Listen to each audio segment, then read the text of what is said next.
नमस्ते भक्तों, स्वागत है आपको भगवान की स्थान पर। शिव पुराण कथा। आज हम बाणासुर आख्यान का वर्णन करेंगे। इस कथा को सुनने वाला ज्ञानी मनुष्य पापों से मुक्त हो जाता है। उसे यश, स्वर्ग और आयु की प्राप्ति होती है। जो मनुष्य भक्तिभाव से इस कथा को सुनता है, उसे अपने सभी सत्कर्मों के फलों की प्राप्ति होती है। शुरू करने से पहले शांति और ध्यान के साथ एकाग्रता से इस कथा को सुनिए। चलिए शुरू करते हैं। श्री रुद्र संहिता पंचम खंड का 51वां अध्याय। बाणासुर आख्यान। व्यास जी बोले, हे सनत कुमार जी, अब आप मुझे बाणासुर को शिवजी द्वारा अपना गण बनाने की कथा सुनाइए। तब व्यास जी की इच्छा पूरी करने हेतु सनत कुमार जी ने कहना आरंभ किया।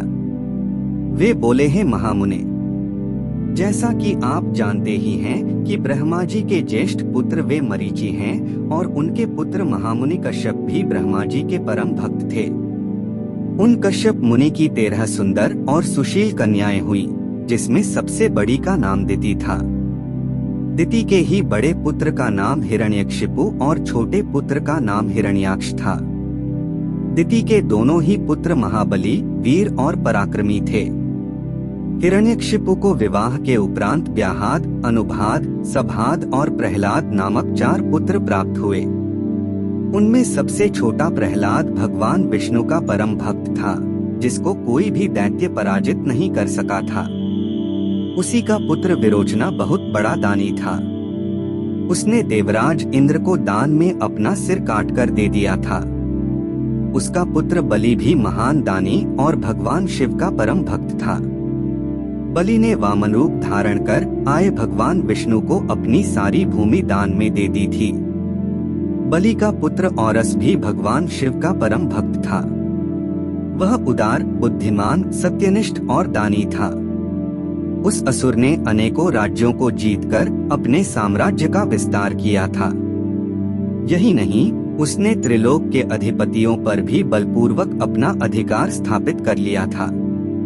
उसने अपनी राजधानी शोणितपुर में बनाई थी।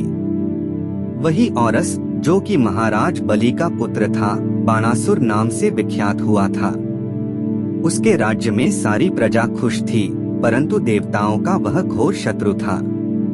एक बार बाणासुर अपनी हजारों भुजाओं से ताली बजाकर और तांडव नृत्य करके भगवान शिव को प्रसन्न करने की कोशिश करने लगा। भगवान शिव उसके नृत्य से प्रसन्न हो गए और उसके सामने प्रकट हो गए। उन्हें साक्षात अपने सामने पाकर बाणासुर प्रसन्नतापूर्वक महादेव को प्रणाम कर बोला, हे देवाधिदेव, हे करुणानिधान, भक्तवत्सल शिव, आप मेरे राज्य के रक्षक हो जाइए। आप सदा अपने परिवार एवं गणों सहित मेरे नगर के अध्यक्ष बनकर प्रसन्नतापूर्वक यहाँ निवास करें। तब बाणासुर द्वारा मांगे गए वरदान को देते हुए परम ऐश्वर्य संपन्न भक्तवत्सल भगवान शिव ने अपने परिवार एवं गणों सहित बाणासुर के नगर में आना स्वीकार किया। तत्पश्चात भगवान शिव वहाँ निवास करने लगे। जब बाणासुर ने यह जाना तो वह तांडव नृत्य द्वारा उन्हें प्रसन्न करने लगा। तत्पश्चात उनकी स्तुति करने लगा और बोला, हे देवाधिदेव महादेव, आप सब देवताओं में शिरोमणि, आपकी कृपा दृष्टि पाकर ही मैं बलि हुआ हूँ। आपने ही मुझे 1000 भुजाएं प्रदान की हैं। भगवान, आप धन्य हैं। आप सदा ही अपने भक्तों पर कृपा दृष्टि रखते हैं और उनके दुखों को दूर करते हैं। श्री रुद्र संहिता पंचम खंड का 52वां अध्याय। बाणासुर को शाप व उषा चरित्र। सनत कुमार जी बोले, महामुने, एक समय दैत्यराज बाणासुर ने त्रिलोकीनाथ भगवान शिव को तांडव नृत्य द्वारा प्रसन्न किया। उसकी भक्ति भावना से शिवजी बहुत संतुष्ट हुए थे। तब उसने हाथ जोड़कर शिवजी की स्तुति करनी आरंभ की। वह बोला, हे महेश्वर, आपके आशीर्वाद से ही मैं इतना बलवान हुआ हूँ। आपने मुझे 1000 भुजाएं दी हैं, परंतु भगवान मैं इनका क्या करूं? इन 1000 भुजाओं का प्रयोग तो सिर्फ मैं युद्ध कर सकता हूँ। बिना युद्ध के इनका मैं क्या करूँ? युद्ध किए बिना मेरे हाथों में सिर्फ खुजली होती रहती है, और जब मैं अपनी इस खुजली को मिटाने के लिए बड़े बड़े योद्धाओं और दिग्गजों से युद्ध करने के लिए उनके पास जाता हूँ तो वे मारे डर के भाग जाते हैं। जब मैंने पर्वतों को मसलकर अपनी खुजली को शांत करना चाहा तो उन्होंने आत्मसमर्पण कर दिया। मैंने यम, कुबेर, देवराज, इंद्र, वरुण, नैऋति आदि सभी देवताओं को जीत लिया है। आथ भगवान, अब मुझे कोई ऐसा महावीर बलि और पराक्रमी शत्रु बताइए जिससे युद्ध करके मेरी इन 1000 भुजाओं की खुजली शांत हो जाए। दैत्यराज बाणासुर के ऐसे अहंकार भरे वचनों को सुनकर भगवान शिव अत्यंत क्रोधित हुए और बोले, ओ अहंकारी दैत्य, तू बड़ा ही मूर्ख और अभिमानी है। तुझे धिक्कार है। मेरे परम भक्त और महादानी बलि का पुत्र होकर भी तुझ में इतना इनकार व्याप्त है। अहंकार और अभिमान मनुष्य का सबसे बड़ा शत्रु है और उसे सदा ही पतन की ओर ले जाता है। तुझे भी अब अहंकार और अभिमान ने घेर लिया है, इसलिए अब तेरा पतन भी निश्चित है। अब तुझे कोई भी नहीं बचा सकता। निश्चय ही तेरा सामना अतिशीघ्र ऐसे वीर और पराक्रमी से होगा जो तेरी इन गर्वीली भुजाओं को मदार की लकड़ी के समान पल भर में काटकर फेंक देगा। तेरे शस्त्रागार में वायु का भयानक उत्पात होगा। भगवान शिव के क्रोध भरे वचनों को सुनकर भी मदांध बाणासुर पर कोई असर नहीं पड़ा। कहते हैं न कि जब विनाश का समय आता है तो बुद्धि विपरीत सोचना शुरू कर देती है। इसलिए बाणासुर को युद्ध के निकट आने का समाचार सुनकर अति प्रसन्नता हुई। उसने सुंदर सुगंधित पुष्पों से भगवान शिव की आराधना की और पुनः अपने महल में वापस आ गया। तत्पश्चात बाणासुर प्रसन्न मन से उस युद्ध की प्रतीक्षा करने लगा और मन में यही सोचने लगा कि भला मुझसे ज्यादा वीर पारंगत योद्धा और कौन हो सकता है जो मेरे सामने टिक सके और मेरी बलशाली भुजाओं को लकड़ी के समान काट कर फेंक सके। बाणासुर अपनी इन्हीं बातों में उलझा रहता था। दूसरी ओर बाणासुर नामक दैत्य की एक अति सुंदर एवं गुणवान कन्या थी जिसका नाम उषा था। उषा भगवान श्रीहरि विष्णु की परम भक्त थी। एक दिन उषा वैशाख मास में श्रृंगार से सुसज्जित हो रात्रि को विष्णु भगवान की पूजा अर्चना करने के पश्चात अपने में कक्ष विश्राम कर रही थी। तब उसे देवी पार्वती की शक्ति के फलस्वरूप सपने में भगवान श्री कृष्ण के पौत्र अनिरुद्ध के दर्शन हुए। तब दिव्य माया के वशीभूत उषा को अनिरुद्ध को देखकर बड़ी प्रसन्नता हुई और मन में ही वह उन्हें हृदय दे बैठी। जब सुबह वह जागी तो उसे उसी सुदर्शन युवक का स्मरण हो आया और वह उसके ध्यान में ही खो गई। जब उषा इस प्रकार से सपने में दिखाई दिए उस सुंदर युवक के ध्यान में खोई हुई थी, उसी समय उषा की प्रिय सखी चित्रलेखा उसके कक्ष में आई और अपनी सखी की ऐसी स्थिति देखकर उसने इस बारे में पूछा। तब उषा ने सारी बातें उसे बता दी और कहा कि तुम्हें उस युवक को कहीं से भी ढूंढकर मेरे पास लाना है। यदि तुमने ऐसा नहीं किया तो मैं अपने शरीर का त्याग कर दूंगी। अपनी प्रिय सखी उषा के ऐसे वचन सुनकर चित्रलेखा को बहुत दुख हुआ और वह बोली, सखी ऐसी बातें मत कहो। भला तुम ही बताओ मैं उस पुरुष को कहां से लेकर आ सकती हूँ जिसे मैंने कभी देखा नहीं है और जिसके बारे में मैं कुछ जानती भी नहीं हूँ। पहले तुम मुझे बताओ कि वह है कौन और कैसा दिखता है, तभी मैं तुम्हारी मदद कर सकती हूँ। सखी, मैं तुमसे वादा करती हूँ कि वह पुरुष जहाँ भी होगा मैं उसका अपहरण करके तुम्हारे पास ले आऊंगी और तुम्हें खुशी देने की कोशिश करूंगी। अपनी सहेली चित्रलेखा की बातें सुनकर उषा को बहुत संतोष हुआ। तब चित्रलेखा ने वस्त्र के पर्दे पर अनेक देवताओं, दैत्यों, दानवों, गंधर्वों, सिद्धों, नागों और यक्षों के चित्र बनाकर उषा को दिखाए, परंतु उषा ने सबके लिए मना कर दिया। तब चित्रलेखा ने मनुष्यों के चित्र बनाने शुरू किए। उसने शूर, वसुदेव, राम, कृष्ण और अनेकों पुरुषों के चित्र बना दिए, परंतु उषा ने हाँ नहीं कहा। तब चित्रलेखा ने नरश्रेष्ठ प्रद्युम्न नंदन अनिरुद्ध का चित्र उकेरा, जिसे देखकर उषा का सिर लज्जा से आवर्त हो गया और उसके चेहरे पर लाली छा गई। वह खुशी से झूम उठी। उषा बोली, हे प्रिय चित्रलेखा, रात को जिसने मेरे स्वप्न में आकर मेरे मन को चुराया है वह यही है। मुझे इनसे मिलना है, तुम इन्हें अतिशीघ्र मेरे पास ले आओ, वरना मुझे चैन नहीं आएगा। अपनी प्रिय सखी उषा के अनुरोध पर चित्रलेखा ज्येष्ठ कृष्ण चतुर्दशी की रात को द्वारका नगरी गई और वहां राजमहल से अनिरुद्ध को ले आई। अनिरुद्ध को सामने पाकर उषा हर्ष से फूली न समाई और तुरंत उसके गले से लग गई। जब इस प्रकार देवी उषा ने अपने प्रियतम अनिरुद्ध को साक्षात अपने सामने पाया तो वह खुशी से झूम उठी और उनके गले से लग गई। तब उनके कक्ष के बाहर तैनात द्वारपालों ने अंदर झांका और उषा अनिरुद्ध को इस प्रकार देखकर उन्होंने इसकी शिकायत दैत्यराज बाणासुर से की। द्वारपाल बोले, महाराज, आपकी कन्या के अंतःपुर में एक पुरुष घुस आया है और वह आपकी कन्या से प्रेमालाप कर रहा है।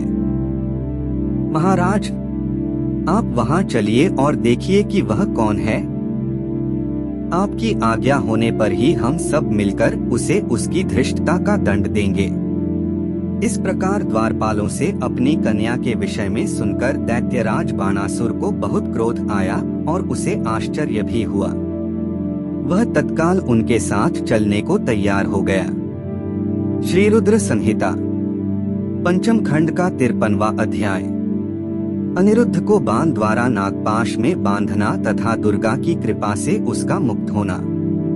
सनत कुमार जी बोले, हे व्यास जी, जब दैत्यराज बाणासुर के द्वारपालों ने उनके पास जाकर उनकी पुत्री उषा के कक्ष में किसी पुरुष के होने की सूचना दी तो वे आश्चर्यचकित हुए और स्वयं वहां गए। तब क्रोधित बाणासुर ने उषा के साथ अनिरुद्ध को देखा। अनिरुद्ध बहुत सुंदर और बलशाली नवयुवक था। क्रोधित बाणासुर ने अपने सैनिकों को अनिरुद्ध को मारने की आज्ञा दी। जैसे ही बाणासुर के उन सैनिकों ने अनिरुद्ध पर हमला किया, उसने देखते ही देखते उन सैनिकों को मौत के घाट उतार दिया। जब बाणासुर ने अपने सैनिकों को इस प्रकार मरते हुए देखा, तब उसे समझ आ गया कि यह पुरुष बड़ा वीर और पराक्रमी है, जिसने अकेले ही इतने बलशाली सैनिकों को पल भर में ध्वस्त कर दिया है। तब बाणासुर ने स्वयं उससे युद्ध करने का निश्चय किया और अपनी विशाल सेना को भी बुला भेजा। फिर क्या था, अनिरुद्ध और बाणासुर के बीच बड़ा भयानक युद्ध होने लगा। तब वीर अनिरुद्ध ने दैत्यराज बाणासुर को निशाना बनाकर एक दिव्य शक्ति छोड़ी, जिससे बाणासुर को भयानक चोट पहुंची। चोट खाकर उसे समझ आ गया कि इस महाबली और पराक्रमी मनुष्य को सीधे सीधे युद्ध द्वारा हराना असंभव है। यह सोचकर बाणासुर ने अपनी राक्षसी माया का सहारा लिया और उसी क्षण वहां से अंतर्धान हो गया।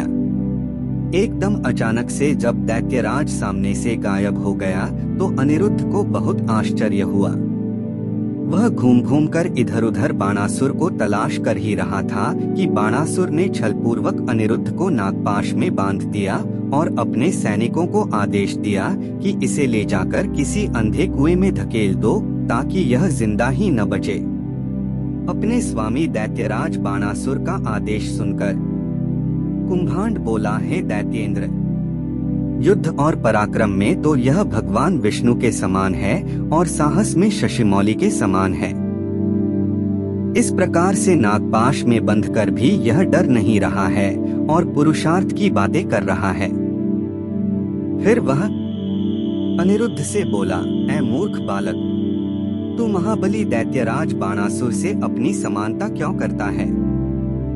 तू उनके सामने झुककर उनसे माफी मांग और अपनी हार मान ले। वे निश्चय ही तुझे क्षमा कर नागपाश से मुक्त कर देंगे। दैत्यराज बाणासुर के उस सेवक के वचनों को सुनकर अनिरुद्ध क्रोधित होकर बोला, ओ दुराचारी निशाचर, शायद तुझे क्षत्रिय धर्म के बारे में कुछ पता नहीं है। शूरवीर के लिए युद्ध में पीठ दिखाना मरने से भी बढ़कर है। मैं इस अधर्मी से माफी मांगने से अच्छा युद्ध में लड़ते हुए प्राण त्यागना पसंद करूंगा, परंतु इस अभिमानी के आगे बिल्कुल नहीं झुकूंगा।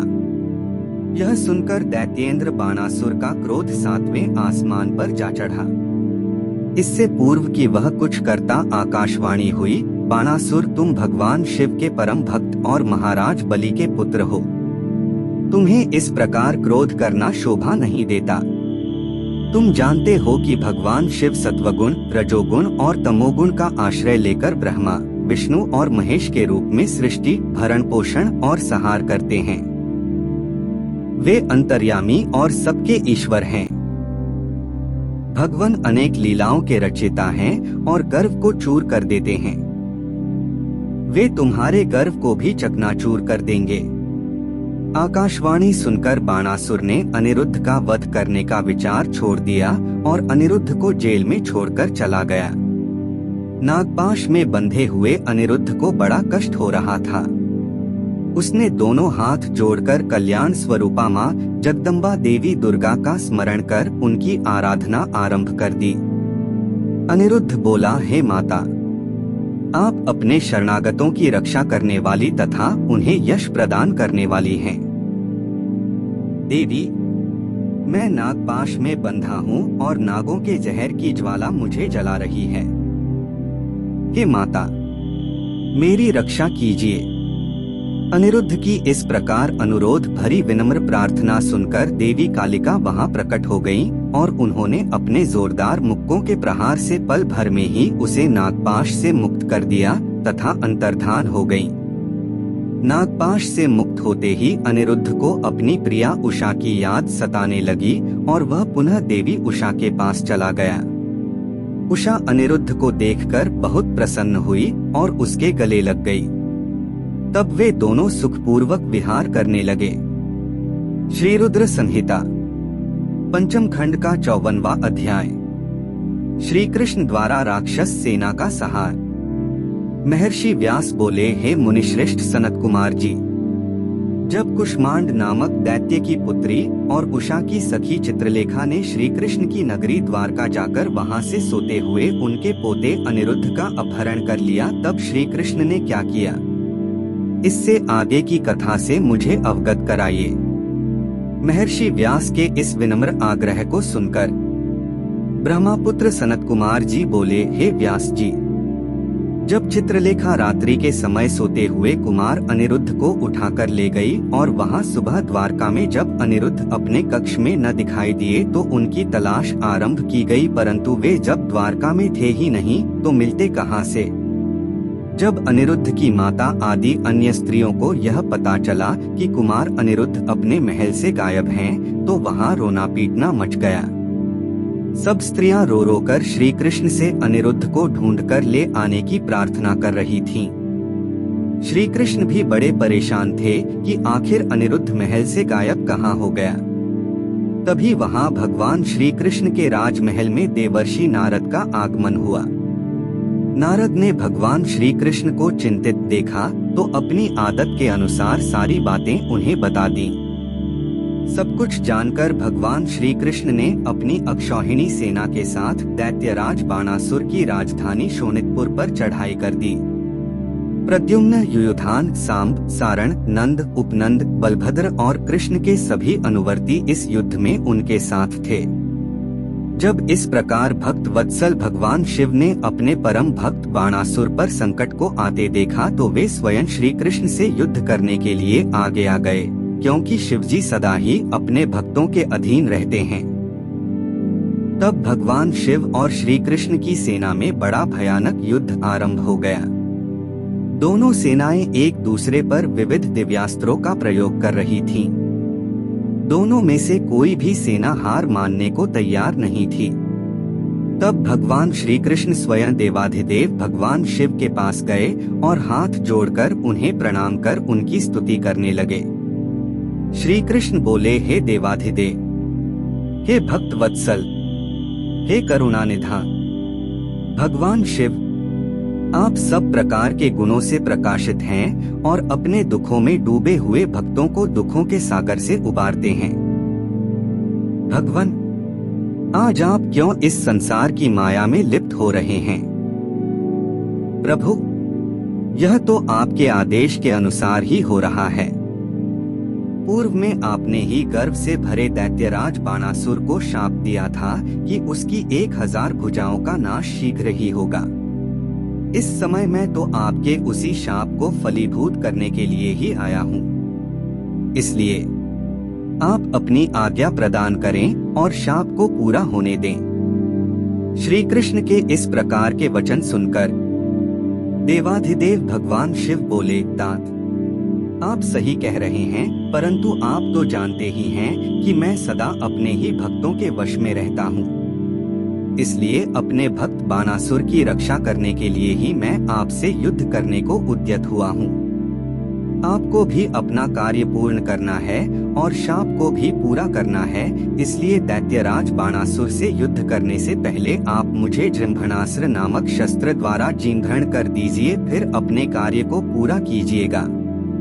भगवान शिव की आज्ञा का पालन करते हुए भगवान श्री कृष्ण ने तुरंत जृंभणास्त्र नामक अस्त्र छोड़ा, जिसके फलस्वरूप भगवान शिव जिंभत हो गए और मोहित होकर युद्ध को भूल गए।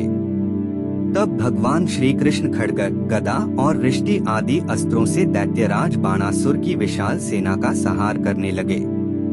श्री रुद्र संहिता पंचम खंड का 55वां अध्याय। बाणासुर की भुजाओं का विध्वंस।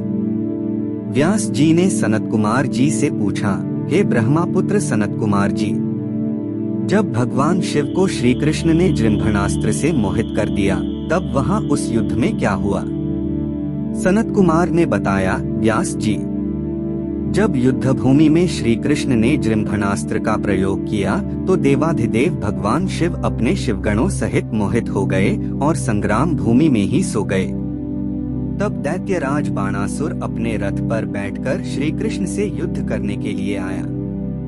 बाणासुर के रथ के घोड़ों की लगाम उसके सेनापति कुष्मांड के हाथों में थी। अनेकों प्रकार के आयुधों से सुसज्जित होकर बाणासुर भीषण युद्ध करने लगा। दोनों पक्षों में काफी समय तक युद्ध चलता रहा। श्री कृष्ण जी ने भगवान शिव का स्मरण करके हाथों में शार्गण धनुष उठा लिया और बाणासुर पर बाणों की वर्षा करने लगे, परंतु बाणासुर भी वीर और पराक्रमी था। वह उन बाणों को अपने पास आने से पहले ही काट डालता। बाणासुर की वीरता से सारी कृष्ण सेना भयभीत होने लगी। उसके दैत्य भी बड़ी बहादुरी से लड़ रहे थे। बाणासुर ने देखते ही देखते संपूर्ण यादव वंश को मूर्छित कर दिया। यह दृश्य देखकर श्री कृष्ण अत्यंत क्रोधित हो उठे। श्री कृष्ण ने गर्जन करते हुए अनेक प्रचंड बाणों को चलाकर उसके रथ और धनुष को तोड़ दिया। तब बाणासुर गदा लेकर कृष्ण की ओर दौड़ा। फिर दोनों में गदा युद्ध होने लगा।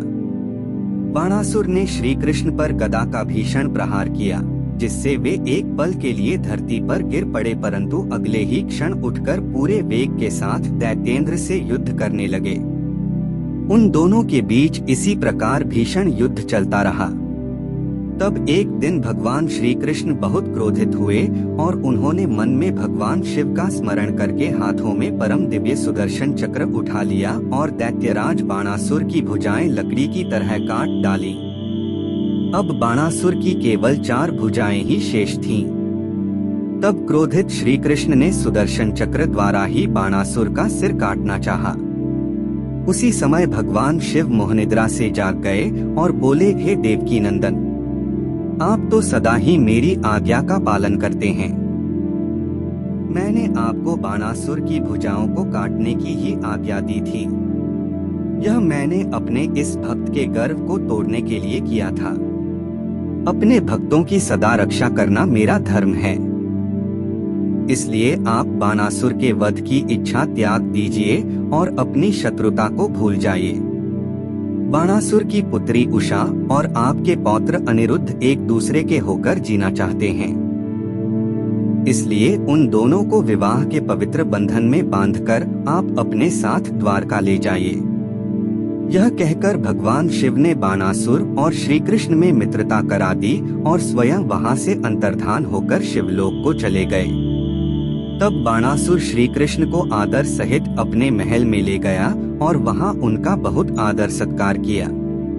तत्पश्चात शुभ मुहूर्त में अपनी पुत्री उषा और श्री कृष्ण के पौत्र अनिरुद्ध का विवाह संपन्न करा के उन्हें अनेक बहुमूल्य रत्नों और हीरों जवाहरातों के साथ विदा किया।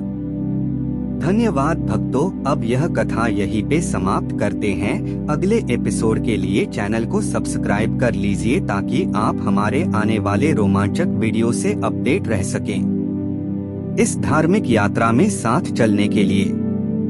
धन्यवाद भक्तों, यह कथा यहीं पे समाप्त करते हैं, परंतु इसका प्रभाव हमारे मन और आत्मा में सदा तक बना रहेगा। यह शिव पुराण का अद्वितीय अनुभव है जिससे हमें आत्मिक शक्ति और धार्मिक साधना मिलती है। हमें आशा है कि आपने इसे उत्साहपूर्वक सुना और समझा होगा। और चैनल पे नए हैं तो सब्सक्राइब और वीडियो को लाइक कमेंट कर अपने फैमिली को शेयर करें। निरंतरता से अगले एपिसोड का इंतजार करें। धन्यवाद भक्तों, जय शिव शंकर।